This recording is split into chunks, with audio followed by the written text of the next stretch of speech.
자, 오늘 본문은요, 드디어 야곱이 가나안 땅을 향해 떠나는 장면이에요. 자, 밧단 아람, 하란이라는 곳에서, 이 밧단 아람이라는 곳에서 드디어 이제 야곱이 아내들과 또 낳았던 자식들과 수많은 가축을 이끌고 아버지가 살고 있는, 이삭이 살고 있는 이 가나안 땅을 향해 이제 나아가는 그러한 장면을 오늘 말씀하고 있습니다. 자, 오늘 이 말씀을 보면요, 참 놀라운 사실은 바로 그때에 이 라반이 양털을 이렇게 깎으러 들러 나간 사이에 이 아내, 둘째 아내 라헬이 아버지의 드라빔을 몰래 이렇게 도둑질합니다. 자, 그리고 야곱은 떠난다는 말 한마디 없이 장인 라반 몰래 가만히 떠났다라고 20절에 말씀하고 있어요. 우리 20절 말씀 한번 같이 읽어볼까요? 20절 시작. 그 거칠을 라반에게 말하지 아니하고 가만히 떠났더라. 가만히 떠났더라. 여러분, 왜 가만히 떠났을까요? 네, 맞아요. 이 라반이라는 사람 20년 겪어봤잖아요. 그래가지고 이 야곱은 황금알을 낳는 거위와 같아요. 어떻게 하든지 이 말하면 또 저 말 돼가지고 또 품삯을 바꿔가지고 더 줄게. 네, 나와 함께 있자.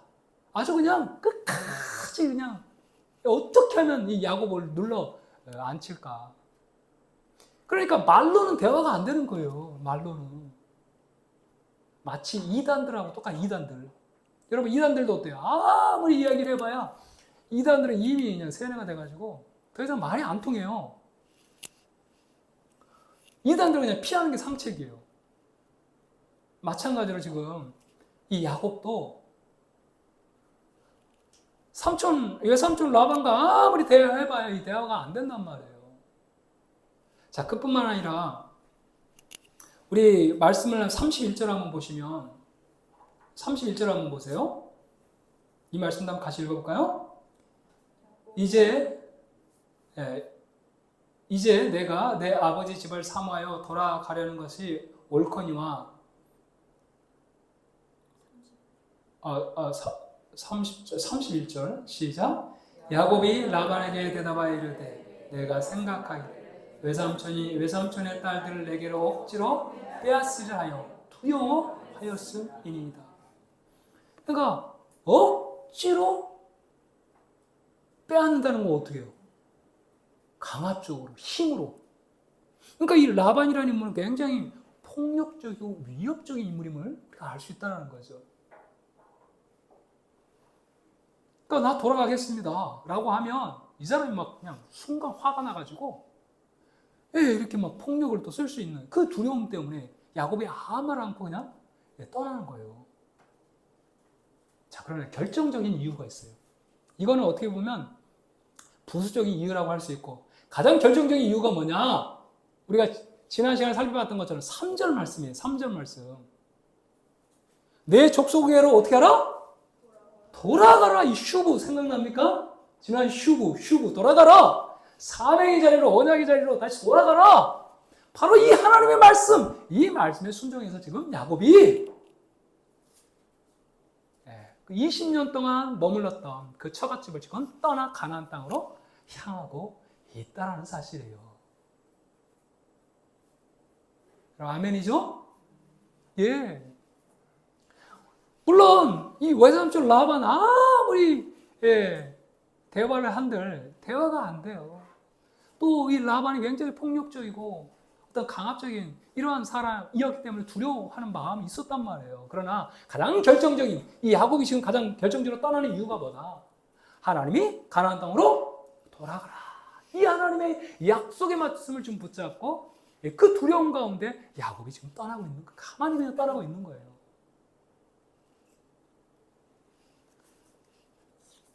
여러분, 우리의 삶에는 이 두 가지 길이 있어요. 눈에 보이는 현실을 따라가는 그러한 길이 있고요. 하나님의 말씀을 따라가는 길이 있어요. 반드시 이 두 가지 길이 있어요. 이 세상의 모든 사람은 이 두 가지 길로 나아갑니다.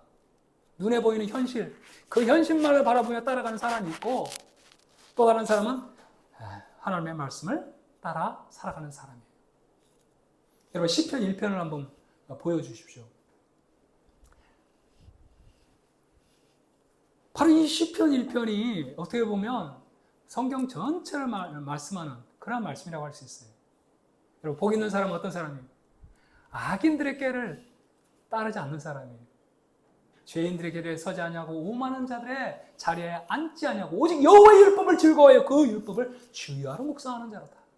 그는 시냇가에 심은 나무가 철을 따라 열매를 맺으며 그 잎사귀가 마르지 아니한 같으니 그가 하는 모든 일이 형통하리로다. 그러나 악인은 그렇지 않냐며 오직 바람에 나는 겨와 같도다 이렇게 말하고 있잖아요.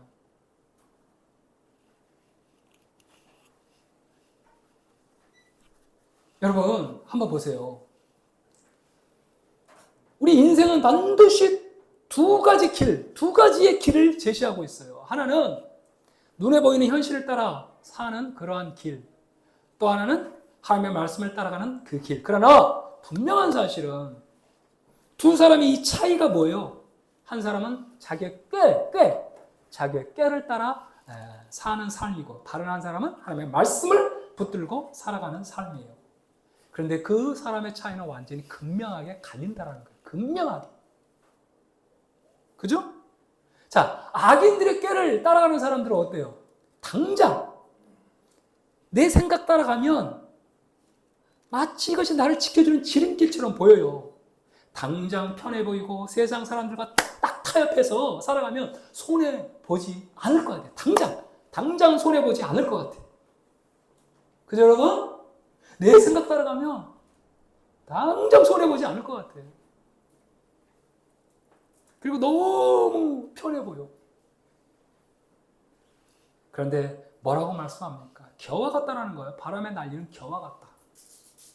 인생의 그 조그만 바람이 불어와도 한순간에 다 산산이 날아가 버릴 겨와 같다라는 거예요. 그것이 바로 이 악인들의 꾀를 따라 살아가는 삶의 모습이라는 거예요. 그리고 결국 의인들의 모임에 들질 못해서 구원받지 못하는다라고 말씀하고 있다는 거예요. 그러나 반대로 여러분 하나님의 말씀을 붙들고 그 말씀의 길을 따라가는 사람들은 어떻습니까? 눈앞에 어떤 현실은 분명히 두렵고 야곱처럼 떨리는 발걸음일지라도 여러분 말씀 따라가는 길 얼마나 두렵고 떨리는지 몰라요. 이러다가 내가 망하는 거 아니야? 말씀 길을 따라가면 내 인생이 너무 재미없을 것 같아? 말씀 길 따라가는 거 너무 고리타분한 거 아니야? 여러분 그렇게 보일 수 있지만 분명히 성경은 말씀합니다. 오직 여호와의 율법을 주야로 묵상하여 그 말씀을 주야로 묵상하는 도다. 그는 시냇가에 심은 나무, 여기 보세요. 시냇가에 심은 나무가 철을 따라 열매를 맺으며 그 잎사귀가 마르지 아니한 것 같아. 그가 하는 모든 일이 다 형통하리라. 결국은 하나님의 말씀을 따라가는 그 삶 속에 철을 따라 열매를 먹고 그 잎사귀가 결국은 마르지 않는다는 거예요. 그래서 마침내 그가 하는 모든 일이 형통하게 된다는 거예요. 저는 우리 자녀들을 위해서 기도할 때 이 말씀 붙잡고 기도합니다. 여러분 말씀 붙잡고 기도해야 돼요. 가장 강력한 기도는 말씀 붙잡고 기도해야 됩니다. 하나님 우리 자녀들이 말씀에 깊이 잠겨서 그들의 생각이 변화되고, 그래서 하나님 철을 따라 열매를 맺고 그 잎사귀가 마르지 않고 그가 하는 모든 일이 형통한 은혜를 주님 우리 자녀들에게 부어주실 줄로 믿습니다. 이 말씀을 생각하면 우리 자녀들 생각할 때 막 마음의 심령에 막 불이 붙어요. 하나님께서 진짜 말씀에 깊이 잠겼어. 그 말씀 붙잡고 우리 자녀들이 믿음으로 살아갈 때 하나님 철을 따라 열매를 맺는, 철을 따라 열매 맺는 말 무슨 말이에요? 때마다 결혼할 때 결혼해야 되고, 그죠? 대학에 졸업했으면 이제 직장에 들어가는 이 철을 따라 열매를 맺고 그 잎사귀가 마르지 않고 그가 하는 모든 일들이, 그 행사가 다 형통하다. 저는 우리 자녀들을 이 말씀 붙잡고 기도해요. 여러분의 자녀들도 그렇게 여러분 이 말씀 붙잡고 기도하시길 바라요. 말씀대로 되어집니다.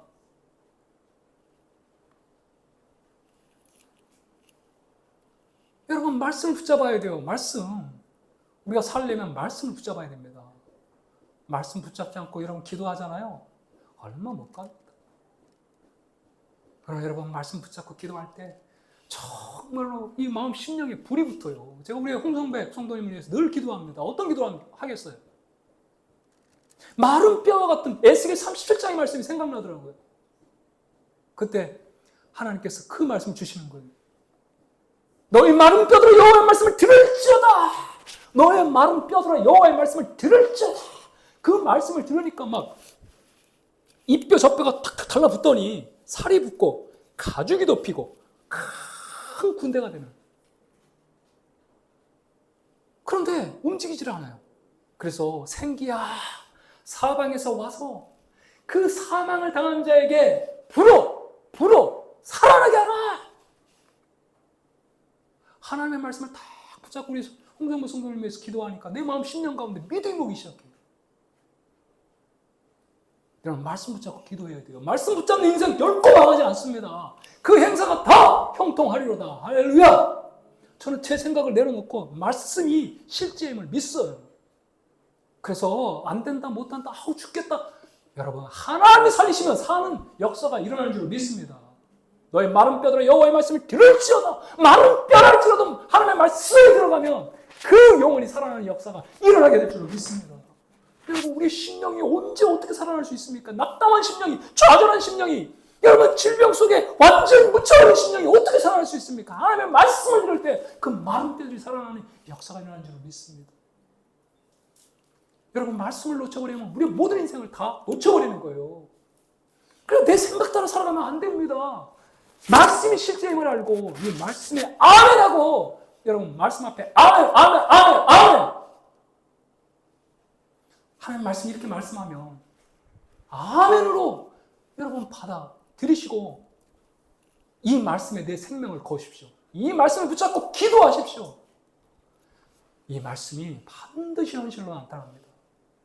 하나님의 말씀은 결코 뻥이 아니에요. 이 말씀이 실제예요. 이 말씀이 실제고 현실이에요.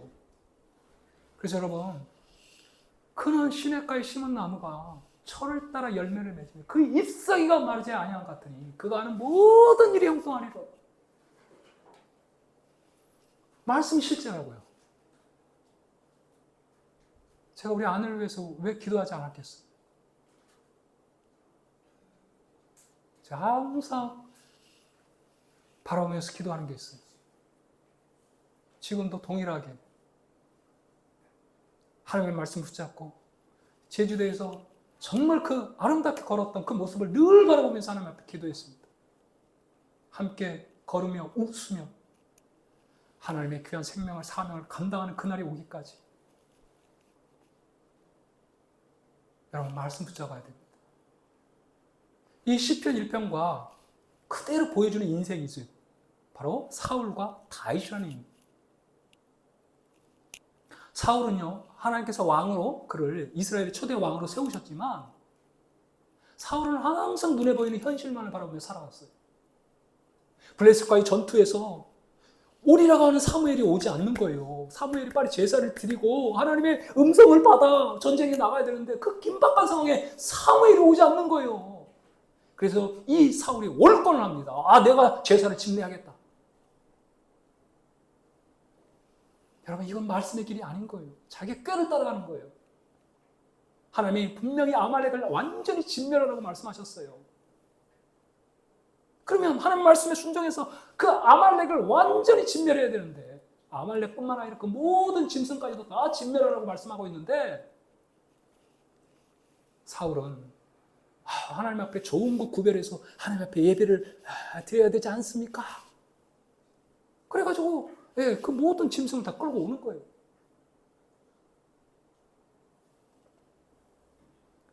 결국 사울은 블레셋과의 전투에서 부상을 입고 자기 칼에 결국은 자결을 하고 죽습니다.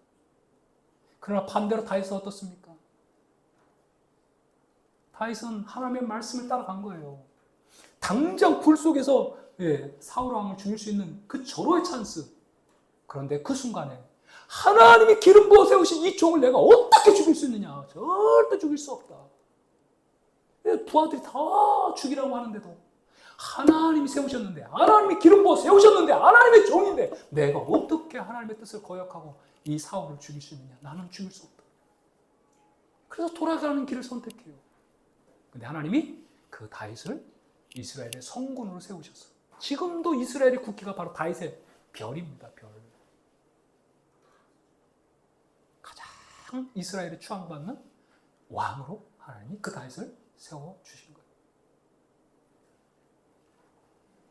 사랑하는 성도 여러분, 세상의 꾀를 따라갈 때 당장 우리 눈앞에 이익이 보이는 것 같고, 세상의 꾀를 따라갈 때 당장 기쁨이 있는 것 같고, 세상의 꾀를 따라갈 때 마치 여기에 유토피아가 있는 것처럼 보이지만, 우리 인간의 꾀와 생각은 결코 영원할 수 없다는 사실을 기억할 수 있길 바라요.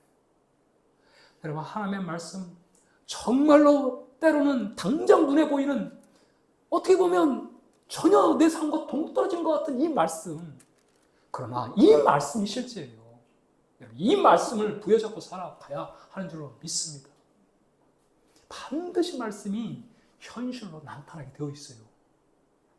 여러분, 진짜 몸이 아픈 분 있어요? 그럼 복음서를 한번 읽어보세요. 예수님이 어떻게 그 병자를 치유하셨는지 그 말씀을 묵상해보세요. 하가해보세요. 계속 읊조려보세요. 어느 순간 그 말씀이 내 심령 가운데 들어와 나도 고침받을 수 있다는 믿음이 여러분 자라나게 될 줄로 믿습니다. 그 믿음이 여러분을 고쳐요. 그러니까 성경 이 말씀은 그냥 그러한 말씀이 아니라는 말이에요. 이 말씀은 생명의 말씀이고, 이 말씀은 우리를 살리고 우리를 거듭나게 하고, 여러분 이 말씀을 통해서 우리의 심령이 변화되고 우리의 가정이 변화되고 이 나라 이 민족이 변화되는 역사가 있는 줄로 믿습니다. 하나님의 말씀이 들어가는 곳곳마다 영국이, 여러분 바바리안, 이 영국이 어떤 나라였어요? 해적이었어요. 해적. 그 영국이 신사로 바뀐단 말이에요. 하나님 말씀이 거하는 곳곳마다 놀라운 변화의 역사들이 일어났다라는 거예요. 2000년의 역사가, 기독교 역사가 그걸 보여주고 있지 않습니까? 우리나라를 한번 보세요. 완전히 폐허가 된, 유교로 완전히 폐허가 돼서 완전히 거지들로 특실특실한 이 나라, 이 민족이 어떻게 살아났냔 말이에요. 하나님의 생명의 말씀이 들어가 영혼이 심령이 변화되니까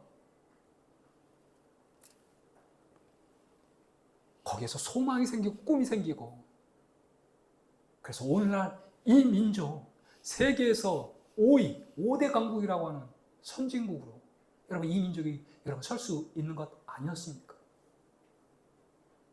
하나님의 말씀을 붙잡아야 됩니다. 내 생각 가지고 살아가면 안 돼요. 여러분 말씀을 붙잡아야 돼요. 이 여름에 진짜 여러분들이 한번 말씀을 치열하게 고민해 보십시오. 여러분의 환경이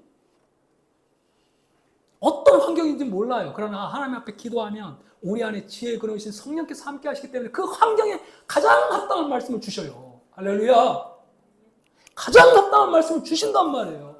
그 말씀을 여러분 묵상하고 또 묵상하고 또 묵상하실 수 있기를 바랍니다. 그럼 그 말씀이 언제 어느 순간에 잉태해서 반드시 우리의 삶의 현실로 드러나는 역사가 나타나게 된다는 사실. 지금도 하나님은 위경 가운데 하나님의 말씀을 보내서 인생을 건지시고 새롭게 하신다고 말씀하고 있어요. 그런데 여러분 기억해야 됩니다. 하나님의 말씀을 따라갈 때 반드시 우리를 추격하는 세상에 몰입이 있다는 거예요. 반드시 여러분 하나님의 말씀의 길을 가는데 결코 순탄한, 처음부터 완전히 끝까지 여러분 순탄할 수밖에 없지는 않아요. 반드시 라반과 같은, 야곱의 길을 추격하는 이 세상의 라반과 같은 그러한 추격이 반드시 있다는 사실이에요. 그리고 라반이 3일 후에, 야곱이 떠난 지 3일 후에 라곱이 떠났다는 이 소식을 듣게 됩니다. 그래가지고 자기 형제들을 다 불러 모았어요. 군사들을 불러 모은 거예요. 그리고 나서 7일, 며칠? 7일을 쫓아가는 거예요. 그래서 길르앗 산에 이제 야곱이 이르렀는데 그 7일 후에 이 라반이 그의 형제들과 함께 마침내 야곱을 따라잡은 거예요. 그래가지고 라반이 말이에요, 오히려 자기가 피해자인 것처럼 피해자 코스프레를 합니다. 야, 네가 어찌 나를 속이고 내 딸들을 마치 그냥 칼에 사로잡힌 자 같이 끌고 가느냐. 내가 기쁘게 배웅했을 텐데 어찌 내 손자들과 딸들에게 입도 못 맞추게 이렇게 야반도주를 하느냐 라고 하면서 막 신경질을 부리면서 씩씩거리면서 그냥 당장이라도 막 야곱을 죽일 듯 그렇게 이야기를 하는 거예요. 근데 놀라운 반전이 일어났어요. 그 위기의 순간 어떤 반전이었을까요? 29절 말씀 한번 읽겠습니다. 29절 라반의 고백이에요. 라반의 고백 29절 시작. 너를 해할 만한 능력이 내 손에 있으나 너희 아버지 하나님이 어젯밤에 내게 말씀하시기를 너는 천사 야곱에게 선악간에 말하지 말라 하셨다. 우와, 놀라운 반전이죠. 야곱을 만나기 바로 하루 전날 밤에 하나님께서 24절에 그렇게 말하고 있는 거예요. 24절 밤에 하나님이 아람 사람 라반에게 현명하여 이르시되 너는 삼가 야곱에게 선악간에 말하지 말라 하셨더라. 와, 야곱을 만나기 바로 하루 전날 밤에 하나님께서 누구와 싸우고 있어요? 라반과 싸우고 있는 거예요. 라반과. 너 야곱 만나거든 선악간에 아무 말도 하지 마. 이 선악간이라는 무슨 말이에요? 이 선은 그냥 알랑방구 다 껴가지고 야곱아 너 여기 머물러 있으면 내가 큰 대우해줄게 라고 하면서 막 선한 말 이런 말 다 내뱉는 거예요. 또 악은요. 너 나 떠나면 너 죽어. 그러니까 선악간에 이 말 막 위협하기도 하고 또 달래기도 하고 막 해가지고 어떻게 하든지 야곱을 그냥 끌어안치려고 하는 이 선악간의 말. 근데 하나님께서 원천적으로 그냥 차단해버리는 거예요. 너 선악간에 아무 말도 하지 마. 하나님께서 이 야곱의 일행을 확 보호해 주시는 거예요. 여러분 누가 우리 가정과 우리의 인생과 누가 우리의 이 민족을 여러분 지킬 수 있습니까? 야곱은 두려워서 길을 떠나지만 하나님은 그 야곱을 추격하는 라반과 그 꿈에 나타나셔서 그 라반과 싸워 마침내 이 야곱을 보호하고 있는 것을 우리가 볼 수 있다는 거예요. 사랑하는 성도 여러분, 하나님의 말씀을 따라갈 때 믿음의 길을 걸어갈 때 세상은 라반처럼 우리들을 맹렬히 추격해 올 때가 있습니다. 겉으로 합리적인 이유를 대요. 또 강압적인 위협으로 선악간 우리를 굴복시켜 다시 세상의 종으로 여러분 삼으려 합니다. 그러나 오늘 말씀을 꼭 기억하십시오. 세상이 아무리 우리를 해치려 할지라도 전날 밤에 꿈에 나타나 선악간에 아무 말도 하지 말라고 하는 바로 그 하나님이 우리의 인생을 지키고 계시는 줄로 믿습니다. 할렐루야! 여러분 이 하나님이 계시단 말이에요. 그런데 여러분 우리의 삶을 지켜줄 것 같은 이 우상, 끝으로 이 우상을 한번 봅시다. 이 우상이 마치 우리의 인생을 지켜줄 것 같아요. 여러분 라반이 추격하는 이유를 30절에 설명합니다. 우리 30절 말씀을 한번 같이 읽어볼까요? 시작. 이제 내가 내 아버지 집을 사모하여 돌아가려는 것이 옳거니와 어찌 내 신을 다득질하느냐. 어찌 내 뭐를? 신을. 한번 보여주세요. 라반이 섬겼던 신이 이 드라빔이에요. 드라빔. 잘 보이셔요? 그러니까 이 드라빔이 이렇게 생겼어요. 그래서 이 가정 수호신으로 이렇게 사람들이 이 드라빔을 가정마다 하나씩 이렇게 둔 거예요. 우리 뭐 이렇게 불상처럼. 근데 이 드라빔이 단지 가정을 지키는 수호신일 뿐만 아니라 이 집은 내 집이다 라고 하는 그 공식적인 뭐 땅 문서, 집 문서와 같은 그런 역할도 했다 그래요. 그리고 라반에게 있어서 굉장히 중요하죠, 그죠? 그 라반의 생각은 물론 이 드라빔을 이렇게 찾기 위해서 왔지만 이 드라빔을 다 고리를 꿰가지고 결국은 야곱을 눌러 앉히려고 하는 그런 깨가 있었던 거죠. 여러분 드라빔이 뭐 한두 개 있겠어요? 그죠 여러분? 집에 여러분 부적이 뭐 한두 개 있습니까? 홍성근 성도님 집에 부적 없죠? 네, 없어요. 부적이 한두 개 있겠냔 말이에요. 결국은 이 야곱을 어떻게 하든지 이거 다 깨가지고 그냥 평생 종살이 하도록 눌러 앉히려고 하는. 그래가지고 이제 완전히 다 수색을 하는 거예요. 처음에 야곱의 장막, 그 다음에 레아의 장막, 두 요정의 장막, 마지막에 라헬의 장막을 다 수색을 하는데 드라빔이 보여요, 안 보여요? 안 보여요, 안 보여요. 그럼 그 드라빔이 분명히 라헬이 훔쳐갔다고 그랬잖아요, 그죠? 라헬이 훔쳐갔다고 이야기했잖아요. 예, 라반이 들에 그 양 털을 이렇게 깎으러 갈 때 그때 라헬이 훔쳤다라고 이렇게 이야기를 하고 있잖아요. 자, 우리 한번 같이 말씀을 한번 봅시다. 19절에 한번 보세요. 시작. 그때 라반이 양털을 깎으러 갔으므로 라헬은 그의 아버지의 드라빔을 도둑질했다는 거예요. 자, 그러면 어디 장막에서 나와야 돼요? 라헬의 장막에서 나와야 되겠죠, 그죠? 그래요, 안 그래요? 라헬의 장막에서 나와야 될 것 같은데 라반이 찾아야 찾지 못해요. 못 찾아요. 그러면 그 드라빔은 어디 있었던 거예요?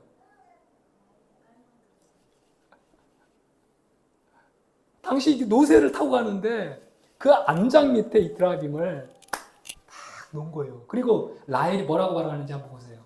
우리 35절 말씀 한번 봐서 결론적으로 읽겠습니다. 35절 시작. 라헬이 아버지에게 이르되 마치 시기가 있어 일어나서 할 수 없어. 내 주는 너하지 마소서 하니라. 라반이 그 드라빔을 두루찾다가 찾아내지 못하지. 34절에서 라헬이 그 드라빔을 가져 낙타 안장 아래에 넣고 그 위에 앉은지라. 라반이 그 장막에서 찾다가 찾아내지 못하며 라헬이 그의 아버지에게 이르되 마침 생리가 있어 일어나서 영접할 수 없다. 여러분, 라반이 수호신으로 가정을 지키는 그러한 신이라고 하는 이 드라빔이 지금 어디에 있냔 말이에요. 라반이 끄떡 찾는데도 나 여기 있다! 라고 말 한마디 못하는 게 여러분 우상이에요. 그리고 심지어 여성이 안고 있는 그 안장 밑에 깔려가지고 아무런 말도 못하는 바로 그것이 라반이 섬기고 있던 우상이라는 거예요. 성경은 우상의 이 허무함을 아주 정확하게 보여주고 있다는 것입니다. 여러분, 우리가 가지고 있는, 우리는 지금 이 드라빔과 같은 이러한 우상을 가지고 있지 않아요. 그러나 우리가 붙드는 물질, 우리가 붙드는 권력, 이 힘, 인기, 세상의 성공, 이런 것이 현대판 드라빔이라고 할 수 있어요. 그래 여러분 기억해야 됩니다. 이러한 현대판 이 드라빔 가장 결정적인 순간에는 아무런 힘을 발휘할 수 없다는 거예요.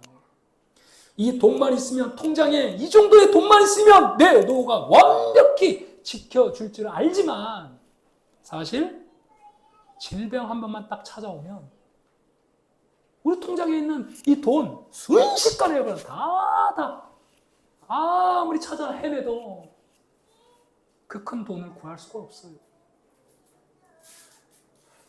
우리가 가지고 있는 권력, 이것만 있으면 우리 인생을 지킬 수 있다고 하는데 너무 순식간에 그 권력은 사라지고 마는 것입니다.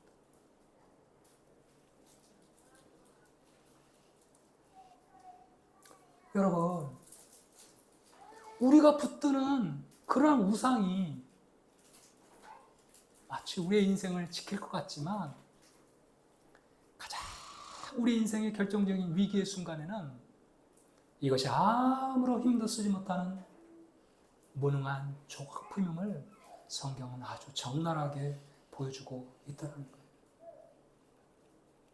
내가 지켜야만 겨우 유지되는 이 우상, 결코 이 우상은 나를, 우리의 인생을, 우리의 가정을, 이 민족을 지킬 수 없다는 사실을 기억하시기 바랍니다.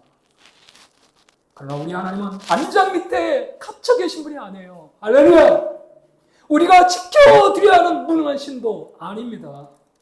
야곱이 두려움에 떨며 캄캄한 밤길을 걸어갈 때, 라반이 칼을 차고 턱 밑까지 죽겠고 올 때, 보이지 않는 곳에서 라반의 꿈속에 먼저 찾아가서 완전히 세상의 손을 묶어버리시고 야곱을 지켜내신 분이 바로 우리 창조주 하나님이신 줄 믿습니다.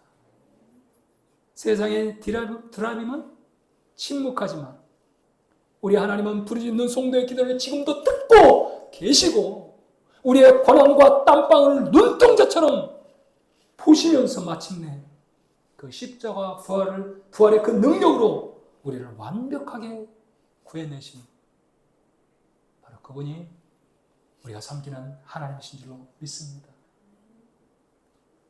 더 이상 언제 무너질지 모르는 세상의 이 한심한 드라빔, 이 드라빔을 여러분 붙잡고 살지 않기를 축복합니다. 내가 의지했던 세상의 허망한 우상들,